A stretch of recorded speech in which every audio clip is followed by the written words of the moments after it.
Hello and welcome live from New Delhi. You're watching DD India Global. We'll get you all the top stories from India and the region. I'm Gautam Roy. And from news from the rest of the world, I'm joined by my colleague Nick Harper in Washington, D.C. Good to have you with us, Nick.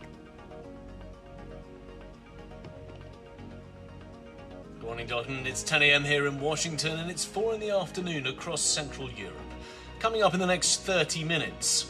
Polls put US Vice President Kamala Harris ahead of her rival Donald Trump in the race for the White House. And the US National Security Advisor winds up his trip to Beijing. We'll be live with our correspondent. But first, the headlines. India commissions its second indigenously made nuclear-powered submarine INS Arighaat at Visakhapatnam. The submarine will join India's sea-based nuclear deterrent under the Strategic Forces Command.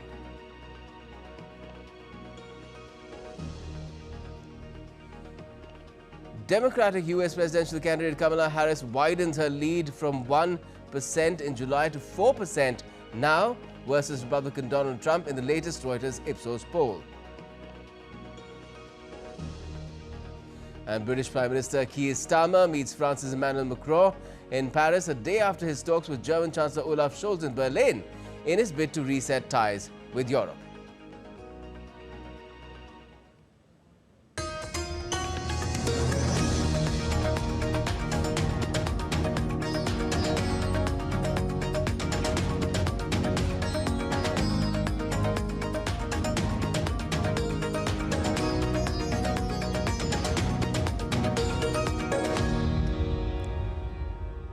Well, first up, we're getting your news from home. The second Arihant-class submarine, INS Arighaat, has been commissioned into the Indian Navy on Thursday at Visakhapatnam in the presence of India's Defence Minister Rajnath Singh. Earlier, the Defence Minister inspected a guard of honour. He exuded confidence that Arighaat will further strengthen India's nuclear triad, enhance nuclear deterrence, help in establishing strategic balance and peace in the region, and play a decisive role in the security of the country. Rajnath Singh described it as an achievement for the nation. INS Arighaat has the distinction of having indigenous systems and equipment which were conceptualized, designed, manufactured and integrated by Indian scientists, industry and Navy personnel. The presence of both INS Arihant and INS Arighaat will enhance India's capability to deter potential adversaries and safeguard its national interests.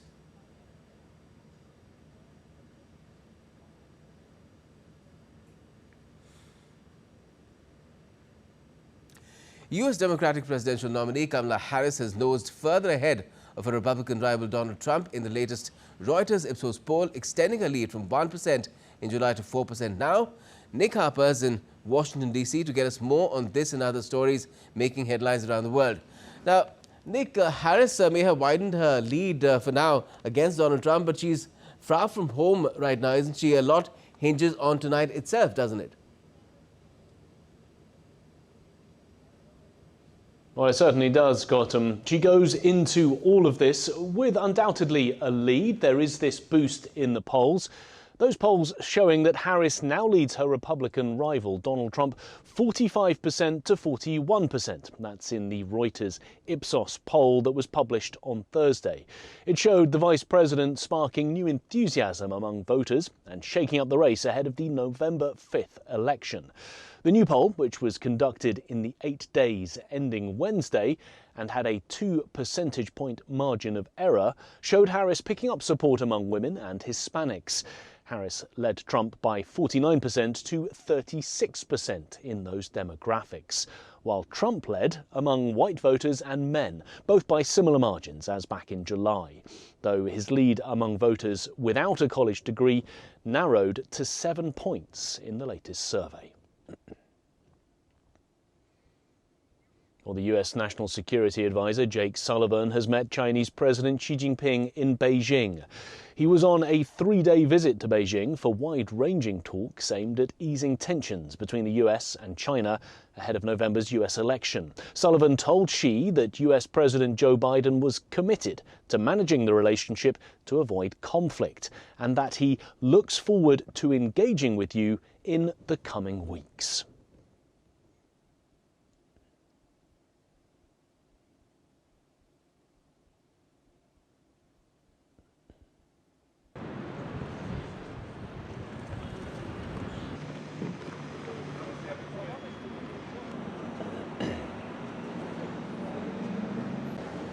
President Biden is committed to responsibly managing this consequential relationship to ensure that competition does not veer into conflict or confrontation, and to work together where our interests align.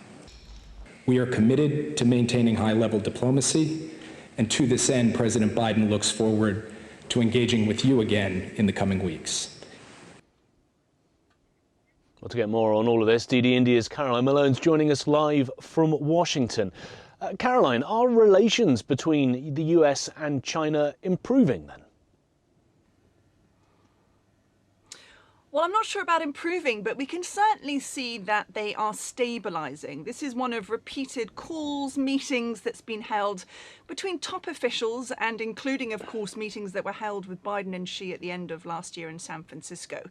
Now, Sullivan's meeting with Xi is incredibly important because it paves the way for Xi and Biden to speak again, with the suggestion now that they will have a phone call in a matter of weeks. There's also talk now as well of Biden and Xi meeting in person, potentially on the sidelines of the G20 meetings that are happening later this year in Brazil, or even at the APEC meetings that are also happening this year. From Xi's perspective, this is also about stabilising relations, and according to Chinese state media afterwards, he said, in this changing and turbulent world, countries need solidarity and coordination, not exclusion or regress. So support there from the Chinese side for this stabilisation of communications. Now, they did talk about a matter of huge importance to both countries: tension around the South China Sea, around Taiwan, cross-state relations, as they call them, about Chinese continued support for Russia, among other issues. They also talked about Chinese production of precursors to fentanyl. You know, the US has a huge problem with overdose, and those are drugs that are often originate in China, but are actually made in Mexico and brought through the southern border. There was also crucial meetings earlier in the week between Sullivan and a top military advisor, one that is thought to be even more important than the defense minister, a gentleman called Jiang Yoshuo. And after that meeting, the White House said that it was about preventing competition from veering into conflict or confrontation. And we know now that the US and Chinese regional commanders in the Indo-Pacific will also be holding calls in a matter of a few weeks. So certainly we can see that relations are stabilising, if not improving.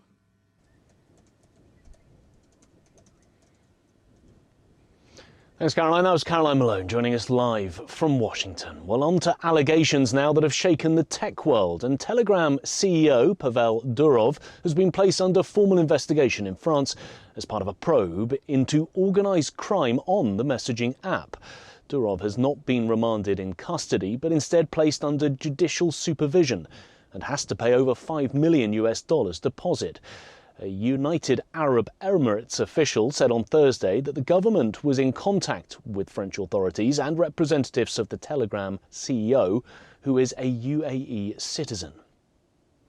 Meanwhile, the Kremlin warned France on Thursday not to turn a criminal case against Durov into political persecution. Durov's lawyer has said that it is totally absurd to suggest that the head of the social media network was responsible for any criminal acts committed on the platform. Well, shifting focus now to the Russia-Ukraine conflict, and Russian forces on Thursday captured 2 villages in eastern Ukraine. The Russian Defense Ministry said that its forces took control of 2 towns in the Luhansk and Donetsk region.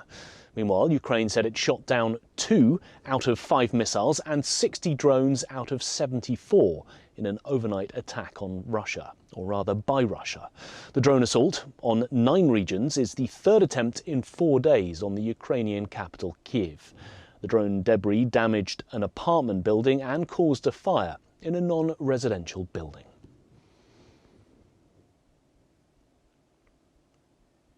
A series of catastrophic events, wildfires on 2 continents, have caused havoc across Croatia and also Bolivia, where fires have swept regions of both the countries, engulfing tracts of dry land.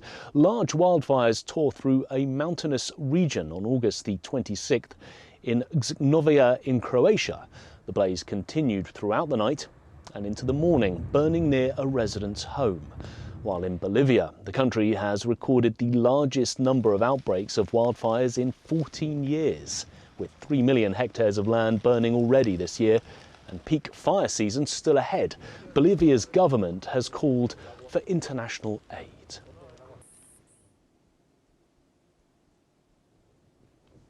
Well, in Saleh, Morocco, a circus school offers young people training in circus arts to promote social education. It's something that is being done to try and help the youngsters in the region and to offer them more time that they're able to do on these social events. Let's have a look.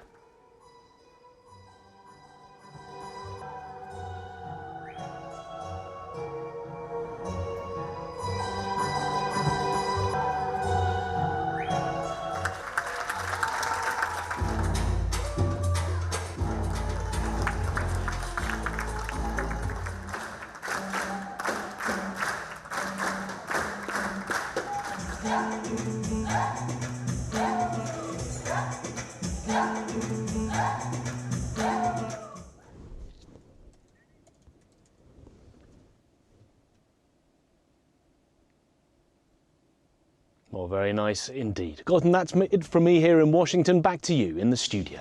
Thanks a lot, Nick, for that helping hand from DC. Now, still to come on DD India Global. Southwestern Japan is battered by Typhoon Shan with at least 3 people killed and over 70 others injured in possibly the region's strongest storm.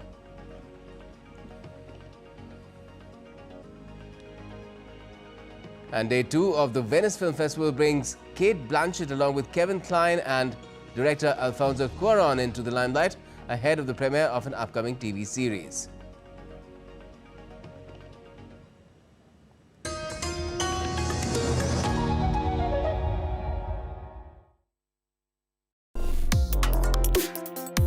Complex issues, hidden agendas, twists and turns, strategic games. We think all dots are linked. We just need to connect them. Join me every week as I connect the dots to unravel hidden designs in statecraft, mysteries, and decode issues that matter to you. Watch Connecting the Dots with me at these times on DD India.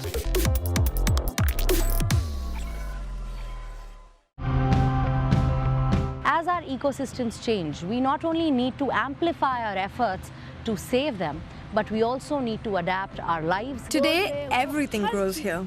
At an altitude of 5,000 meters, we grow mushrooms, strawberries, watermelon, and tomatoes. It's been made possible by the introduction of technology. It's like with stocks. You diversify your portfolio to minimize risk. That's what we're trying to do with the mixed forest, too. People's mindset is changing in favor of electric mobility, and I see huge success in the future as well. Same eelgrass is one of the most important elements in the ecosystem along the Baltic Sea coast. It produces oxygen and provides habitat for smaller fish.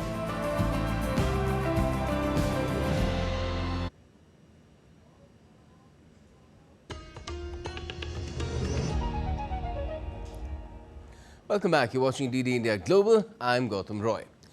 Now, southwestern Japan has been hammered by Typhoon Shan with more than 70 people injured. And elsewhere in Japan, 3 people have also been killed in a landslide created by the knock-on effects of the storm. Shan is thought to be one of the most powerful typhoons, if not the most powerful on record in Japan, and has brought extreme winds, deluges and storm surges. Chris Gilbert reports from Tokyo.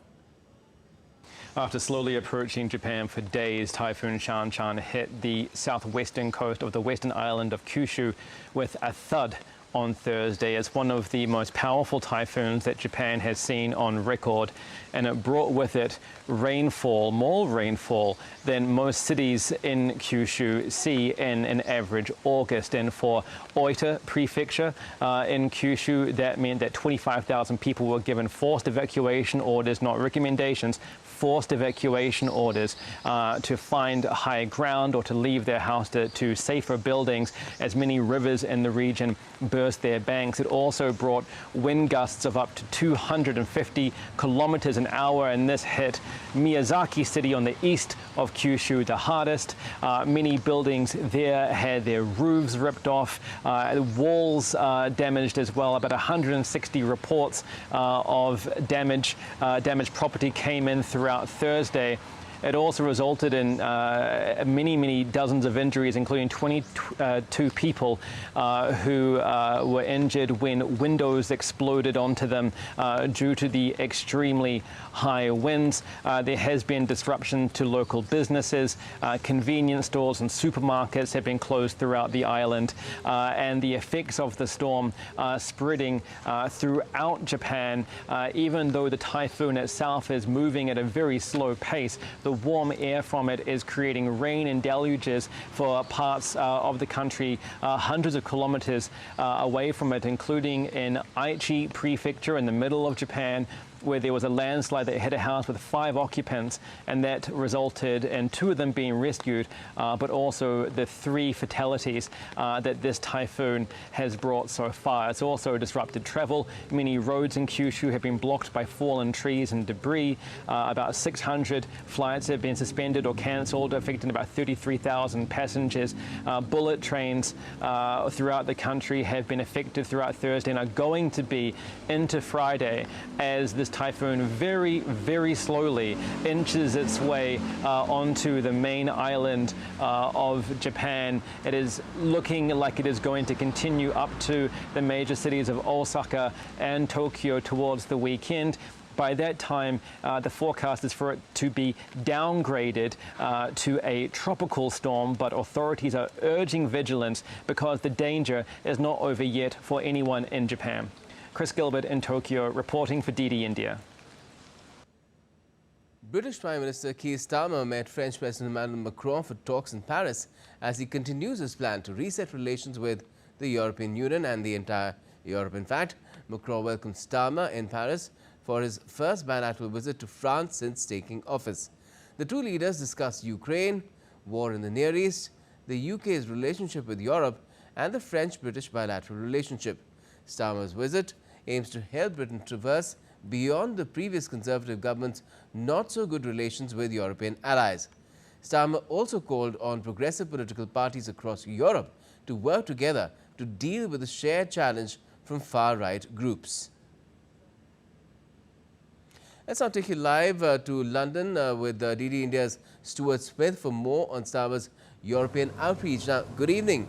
Stuart, the British PM has made it clear that there's no turning back the clock on Brexit, but without bringing Brussels and trade in the mix, to what extent is it really possible to rebuild UK's ties with Europe?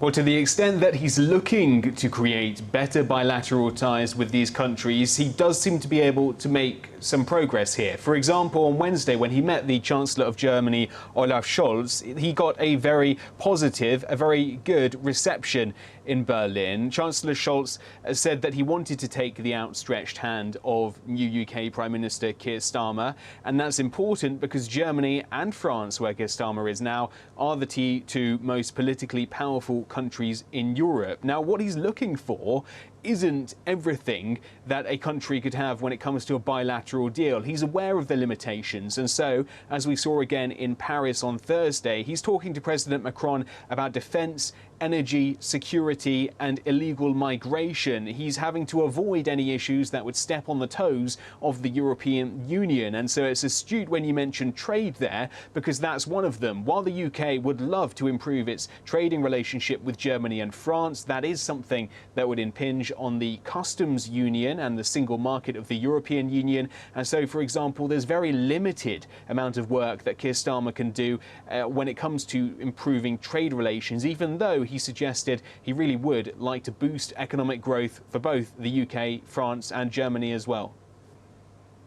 Starmer is seeking a reset with Europe. Isn't it incumbent upon him and his government to at least assess what the impact of Brexit has been on the UK's economy and on its standing among its neighbours across the Channel?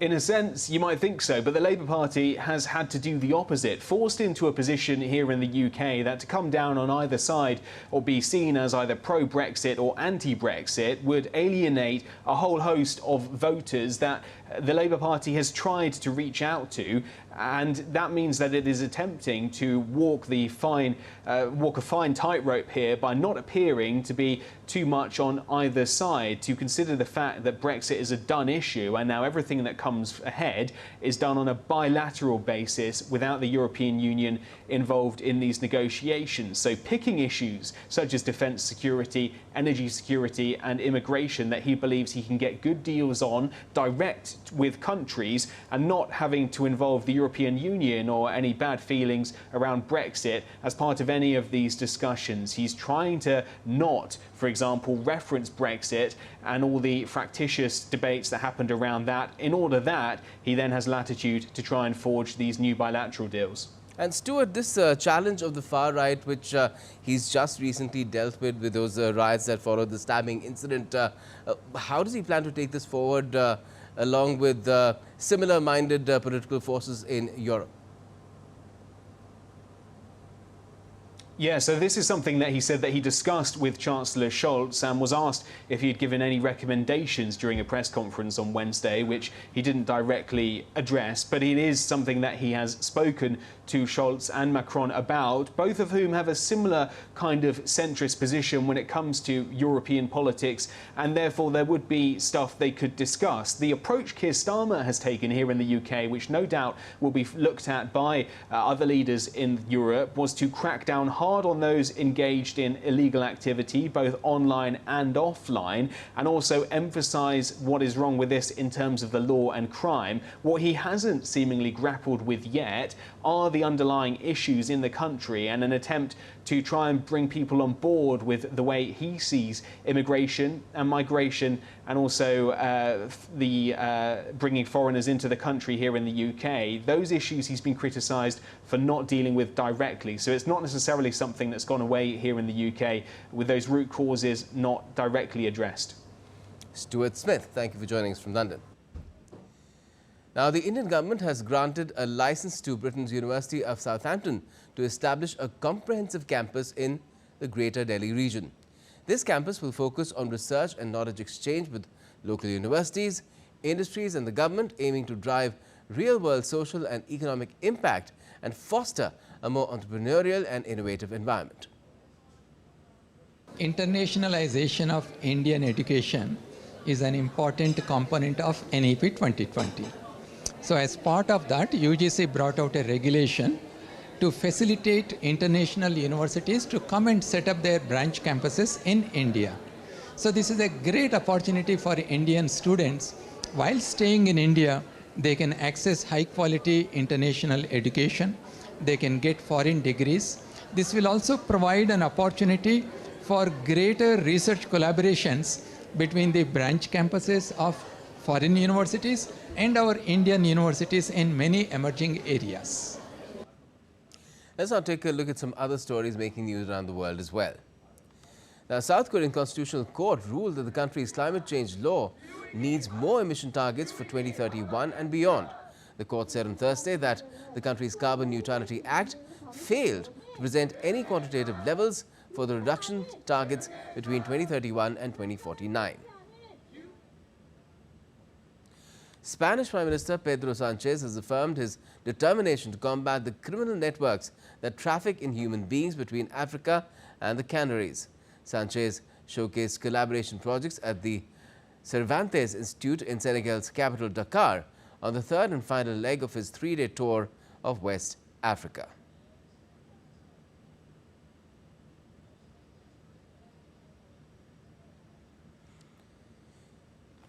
Indonesia and Australia have signed a treaty-level defence cooperation agreement after their defence ministers held a meeting in the Indonesian city of Magelang on Thursday. Under the agreement, Australian and Indonesian militaries will be able to operate from each other's countries. And the 81st International Venice Film Festival has entered its second day on Thursday, where actor Cate Blanchett, along with Kevin Kline and acclaimed director Alfonso Cuarón from the television show Disclaimer posed together. With films and other productions premiering at Venice in the last 3 years, the festival has become a place to be seen for actors, producers and directors.